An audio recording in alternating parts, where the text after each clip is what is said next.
Le lion, de son nom latin Panthera leo, est une espèce de mammifère carnivore de la famille des félidés. Le lion mâle adulte, aisément reconnaissable à son importante crinière, accuse une masse moyenne qui peut être variable selon les zones géographiques où il se trouve, allant de 180 kg pour les lions de Kruger à 230 kg pour les lions de Transvaal. Certains spécimens très rares peuvent dépasser exceptionnellement 250 kg. Le lion est un animal grégaire, c'est-à-dire qu'il vit en larges groupes familiaux, contrairement aux autres félins.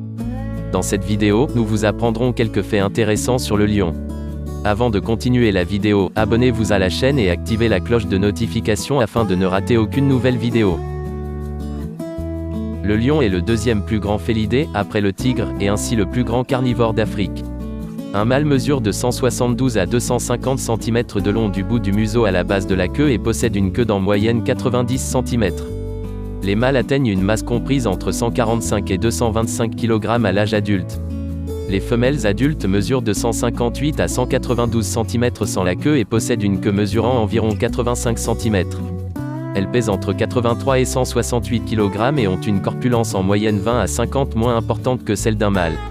La taille au garrot peut varier de 100 à 128 cm en moyenne, 123 cm pour les mâles et 116 cm pour les femelles.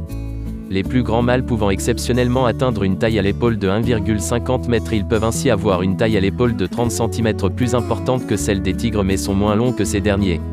Si une taille de 189 à 300 cm du bout du museau à la base de la queue a souvent été évoquée pour le tigre, il est admis que le tigre est au maximum de 30 cm plus long que le lion, soit une longueur de 2,80 m du bout du museau à la base de la queue. Les plus grands lions vivent dans le sud de l'Afrique, les plus petits en Asie. Le record du monde dans la vie sauvage est détenu par un lion du Transvaal de 313 kg. Les lions en captivité ont tendance à être plus gros que les lions vivants dans la nature. Dans certains cas, les lions ont atteint en captivité un poids de 375 kg, notamment le célèbre lion à crinière noire, Simba, du zoo de Colchester en Angleterre, dont la masse a été reconnue par le livre Guinness des records. Les lions ont une musculature imposante et très développée. Leur corps est allongé et trapu sur d'épaisses pattes musclées, celles-ci permettent de mettre à terre des proies pouvant faire plusieurs fois leur propre taille. Leur mâchoire est puissante pour être capable de déchirer l'épaisse peau des proies telles que les gnous, et pour rester accroché sur une proie qui chercherait à faire tomber le prédateur de son dos. Les muscles des pattes sont également capables d'infliger de sérieux dommages. Un grand coup de patte d'un lion est assez puissant pour provoquer la rupture des organes internes et même pour casser des os. Il est communément admis que les lionnes sont plus rapides que les mâles et peuvent atteindre des vitesses maximales proches de 60 km/h, mais cette vitesse ne peut être maintenue que sur de faibles distances. Très musclés et longs, ils peuvent faire des sauts remarquables, de l'ordre de 3,70 m en hauteur et 11 m de longueur. Bien qu'étant aujourd'hui confiné presque uniquement à la savane africaine, la répartition passée du lion montre qu'il a une grande capacité d'adaptation et peut vivre dans de nombreux habitats et sous des climats très différents, tempérés à tropicaux. Le lion est cependant inféodé aux milieux ouverts ou semi-ouverts plutôt secs. En Afrique, l'habitat naturel du lion est donc principalement la savane, mais aussi les forêts décidues semi-ouvertes, forêts tropicales sèches, et les semi-déserts. L'espèce manque ainsi naturellement dans les forêts tropicales humides denses d'Afrique centrale, dans les marais à végétation trop haute, et dans les déserts les plus arides de l'Afrique du Nord et du Proche-Orient. En Inde, le lion d'Asie pouvait vivre autrefois dans les mêmes régions que le tigre, car il n'occupait pas les mêmes habitats et ne chassait pas les mêmes proies, le tigre vivant plutôt dans les forêts denses et autres végétations très fournies comme les marais. Il n'y avait donc que peu de concurrence entre ces deux espèces, leur niche écologique était bien différenciée. Contrairement aux autres fauves, plutôt solitaires, les lions vivent dans des troupes, qui sont des unités sociales permanentes, composées de femelles apparentées entre elles, de mâles non apparentés aux femelles et de leur progéniture. La dimension du territoire et le nombre de proies déterminent la dimension du groupe qui varie de 3 à 30 individus. Le territoire d'une troupe peut aller de 20 à 500 km². Dans le parc national du Serengeti en Tanzanie, la densité des lions peut atteindre un individu par km². Les frontières de leur territoire sont délimitées par leur sel et leur urine, qui indiquent qu'il y a défense de pénétrer dans la zone. Ils grattent également la terre avec leurs pattes avant et arrière, déposant une substance sécrétée par des glandes situées dans leur coussinet. Les jeunes mâles restent environ 2 à 3 ans dans le groupe, jusqu'à ce qu'ils aient atteint leur maturité sexuelle. Ils sont ensuite chassés par le lion dominant. Les femelles par contre passent généralement toute leur vie dans le groupe de naissance et s'y reproduisent. Ceci permet d'éviter la consanguinité. Quand les jeunes mâles ont été chassés du groupe par leur père, ils deviennent nomades et forment ensemble une coalition, parfois rejoints par d'autres jeunes mâles. Le lien entre les mâles est très fort. Les jeunes mâles parcourent ensemble des distances très importantes, ne respectent pas les frontières des territoires, mais ne fondent pas leur propre territoire.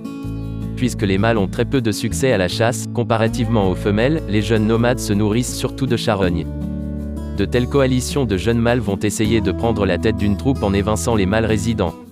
Toutefois, cela n'est pas toujours une réussite. De telles luttes sont généralement sanglantes, et il n'est pas rare qu'elles s'achèvent mortellement. Si les vieux mâles du groupe perdent la lutte, ils sont chassés et mènent ensuite une vie de solitaire.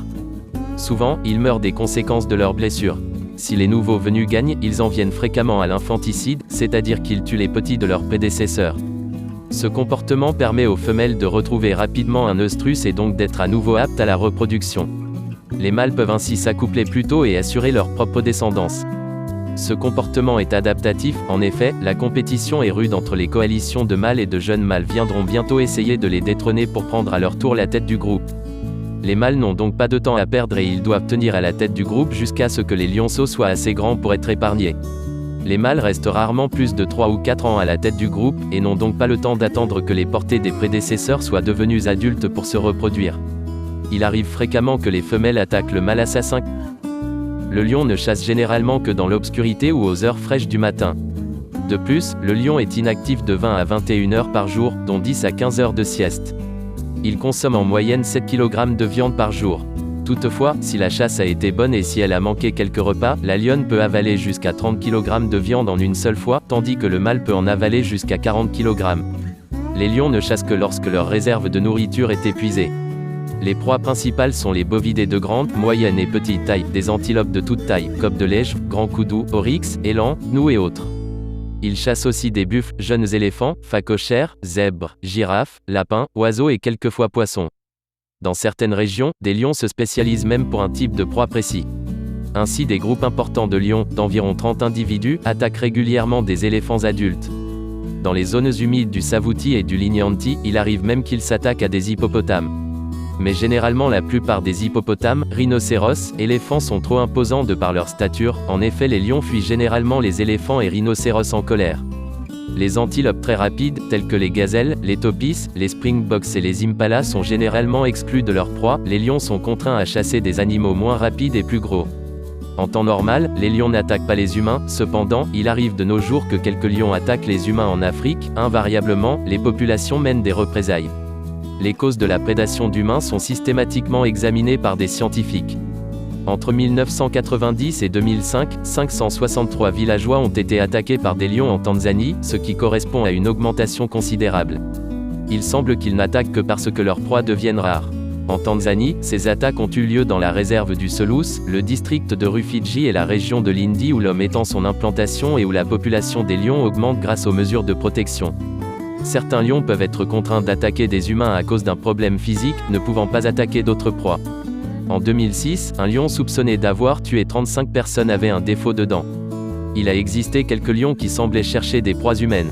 Les histoires des traques et des morts de ces rares spécimens appelés mangeurs d'hommes ont été écrites par leurs chasseurs. John Henry Patterson en 1907 a écrit The Man-Eaters of Tsavo dont on a tiré plusieurs films comme Bwana le Diable en 1952 et L'Ombre et la Proie en 1996. Au cinéma avec, entre autres, le film d'animation à succès de Walt Disney Le Roi Lion. Le lion est un personnage récurrent de nombreux films, de Tarzan au Magicien d'eau, et de séries télévisées avec par exemple Daktari. Le lion est aussi décrit comme une menace pour l'homme comme dans The Man-Eaters of Tsavo de John Henry Patterson en 1907 et dont on a tiré plusieurs films comme Bwana le Diable en 1952 et L'Ombre et la Proie en 1996. C'était quelques faits intéressants sur le lion, alors si vous aussi vous connaissez des faits sur ce félin, n'hésitez pas à nous les faire savoir dans les commentaires.